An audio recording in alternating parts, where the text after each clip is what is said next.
This is Pravaig MK1, India's first luxury electric car made by Bengaluru-based Pravaig Dynamics. The company recently unveiled this electric car in India that promises a range of 504 kilometers. This electric car going to be the highest range electric cars in India, beating the Hyundai Kona EV. Especially, the design of this electric car looks futuristic and making our Indian EV lovers proud for the invention. Now coming to the electric car specs, the MK1 is powered by a 96 kWh battery pack and it can be charged up to 80% in just 30 minutes with a DC fast charger. The top speed of this electric car is 196 km/h, which can accelerate from 0 to 100 kph in just 5.4 seconds. This acceleration is possible with a 150 kW peak power motor and the torque at wheels is 2400 Nm. The MK1 will be initially available in Delhi and Bengaluru. Later, they will expand to Mumbai, Chennai and Hyderabad. However, the price of this electric car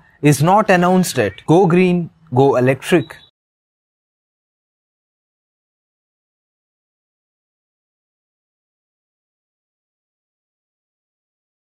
ElectricVehicles.in motto is keeping the earth a safer place to live for the next generations. If you want to join our movement, you can support simply subscribing to our channel or sharing our videos or commenting on videos. Thanks for watching.